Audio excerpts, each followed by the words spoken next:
Hi everyone. Let's discuss about male reproductive system today and the last part of the male reproductive system. We have already discussed about the first two parts of the male reproductive system, and this one is the last and the final part. So in this part we will be discussing about the urethra and the penis. We have already discussed about the scrotum, testis, vas deferens, then seminal vesicles, ejaculatory duct, prostate gland, and now we will be discussing today about urethra and the penis. So this is a diagram of the male reproductive system. That in the first video we have discussed about the scrotum and the testis. Then we have discussed about the vas deferens. Then we discussed about the seminal vesicle. Then we discussed about the ejaculatory duct. Then we have discussed about the prostate gland. Now we are going to discuss about the urethra and the penis. Urethra and the penis. Okay. So let's have a glance over what we have discussed already. So scrotum, which is a pouch that contains the testis. Then testis, they are the male gonads that produce spermatozoa, sperm, and the male sex hormone testosterone. Then this is a diagram of the testis. Then the structure of the testis we have discussed: tunica vaginalis, tunica albuginea, and tunica vasculosa. Then we discussed about the structure of the sperm cell, which has got a head, body, and a tail.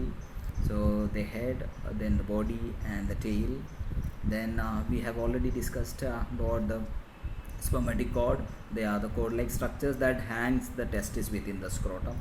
So this is a diagram of the spermatic cord which hangs the testis within the scrotum. Then we discussed about the vas deferens, which is a tube of about 45 centimeter long that takes away or transports spermatozoa, sperm produced in the testis, and it carry it to the urethra. Then seminal vesicles, there are two bag-like structures that secrete seminal fluid, which makes 60% of the bulk of the semen. And then this pouch-like structure is a seminal vesicle which secretes seminal fluid. Then ejaculatory duct, we discussed two ejaculatory duct. It is about 2 centimeter long and passing through the prostate gland, and it joins with the urethra. Okay. Then the prostate gland, which is lying within the pelvic cavity, and it contains prostatic urethra within it, and it produces a fluid called prostatic fluid. So this is the prostate gland. Then the urethra within it is prostatic urethra. Then now we'll explain about the urethra. So urethra is a common passageway for urine as well as the semen. Semen and the urine both passes through this urethra. And there are some parts of the urethra. There are 3 parts of the urethra. First part is prostatic urethra. Then next is membranous urethra and the penile urethra. And this part of the urethra that is present within the prostate gland is prostatic urethra, and this part of the urethra which is present within the penis is penile urethra, and between them in the middle there is a narrow section of the urethra that is membranous urethra. And the length of the urethra in the male is about 19 to 20 centimeter, and there are 2 urethral sphincters, and these sphincters can control the passage of urine. So external urethral sphincter and an internal urethral sphincter. The internal urethral sphincter is made of smooth muscle fibers, and they are present at the neck of the urinary bladder. So they are present at the neck of the urinary bladder. Here is it present, the internal urethral sphincter, and they are involuntary as they are made of smooth muscles, and they are under the control of autonomic nervous system, and is not in our control, and it is involuntary. Okay. And now the external urethral sphincter, which is made of skeletal muscles, and these skeletal muscles are under the control of central nervous system, and it is voluntary, and it can be controlled by our wish. So that is the reason why we are able to hold urine for some time. And this is present at the membranous part of the urethra. So this sphincter is present at the membranous part of the urethra. Here this sphincter is present. This is external urethral sphincter, which is present at the membranous part of the urethra, membranous urethra. And now let's discuss about the prostatic urethra, this is the part of the urethra present within the prostate gland, and it extends from the neck of the urinary bladder, extending from the neck of the urinary bladder and ends at the prostate gland, ends where the prostate gland ends. And there is a duct which is joining with this part of the urethra, that is ejaculatory duct, which opens into this part of the urethra. Okay, so here this part of the urethra is prostatic urethra, and it is present within the gland, passing through the gland, the prostate gland.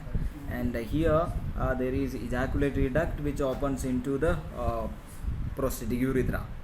Okay. Then membranous urethra, this is the shortest and the narrowest part of the urethra, the small and the narrow. And this is it extends from the prostate gland. It is extending from the prostate gland up to the bulb of the penis, and it is between the prostate gland. Here is the prostate gland, and here is the bulb of the penis, and this part of the urethra is present in between these two, and that part of the urethra is membranous urethra. Okay, and in the membranous urethra there is external urethral sphincter present. Then penile urethra, this is the part of the urethra present within the penis. The part of the urethra which is passing through the penis is penile urethra, and it extends from the bulb of the penis. It is extending from the bulb of the penis to the tip of the penis, and the tip of the penis is glans penis, and there is an opening, that is urethral external urethral orifice, and so it is extending from the bulb to the external urethral orifice.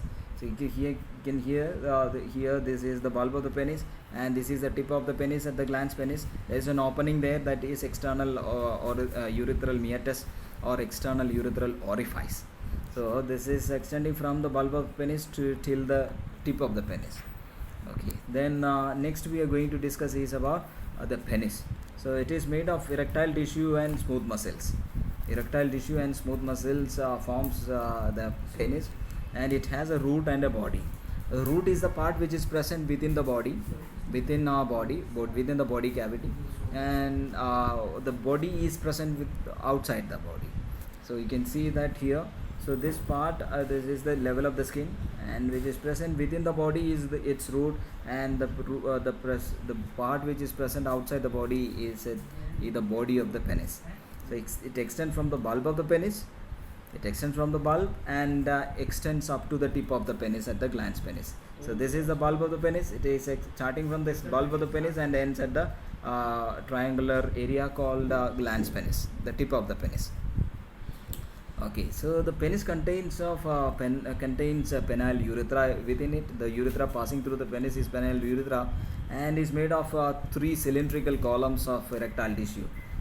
3 cylindrical columns. There are 3 cylindrical columns and 2 lateral columns, 2 columns laterally and a column in the middle.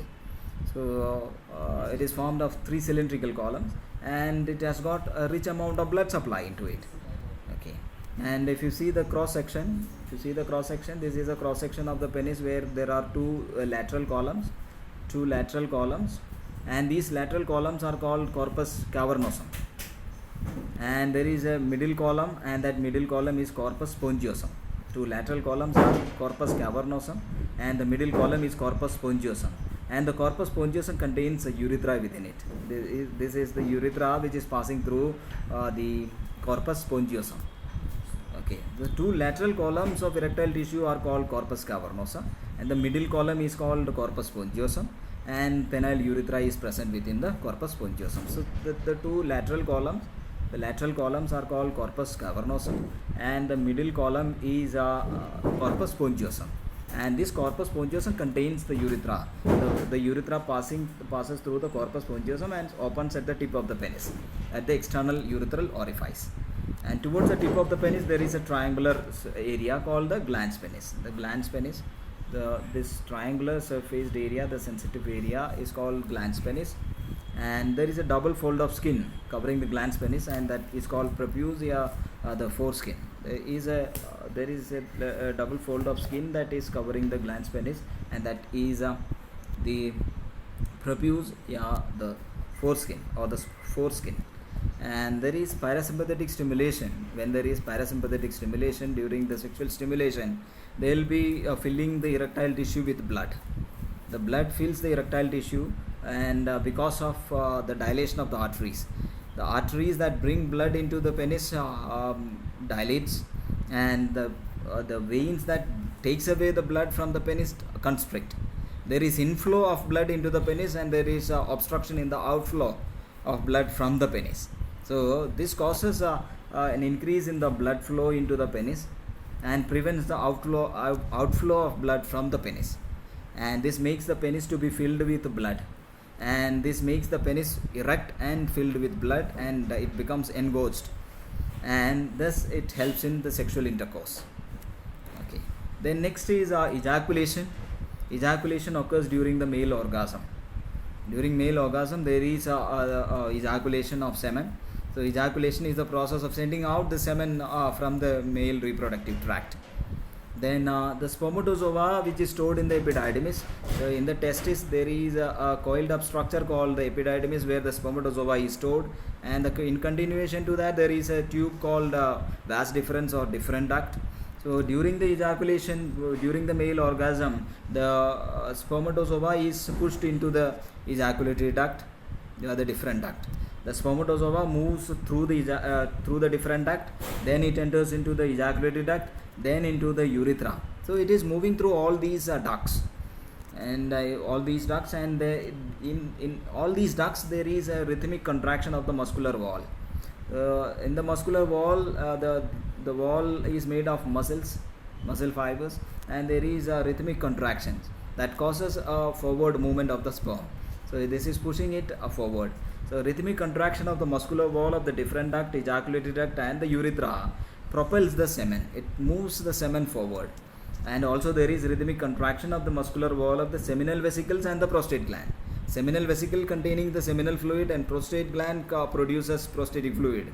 They too contract, and they too release their secretions. So thereby it empties their seminal fluid and the prostatic fluid into the genital tract. It also empties their secretions into the genital tract or into the urethra. Then a combination of seminal fluid, prostatic fluid, and the spermatozoa, the sperm, and we call that composition as a semen. And the semen is expelled through the external urethral sphincter, or through the external urethral orifice at the tip of the glans penis. Okay. And this semen which is expelled through the male reproductive tract is alkaline in nature, and this can neutralize the acidity of the vagina. Vagina maintains an acidic medium because of the presence of Lactobacillus acidophilus, which maintains an acidity in the vagina that prevents the entry of microorganisms into the female reproductive tract. So it neutralizes it. And per ejaculation there will be 2 to 5 ml of semen which is being pushed out, expelled out, and 100 million spermatozoa are present in 1 ml of the semen. 1 ml of the semen will contain 100 million spermatozoa. Okay, this is all about the urethra, male urethra, and the penis, and the process of ejaculation. Thank you very much for your time. Thank you.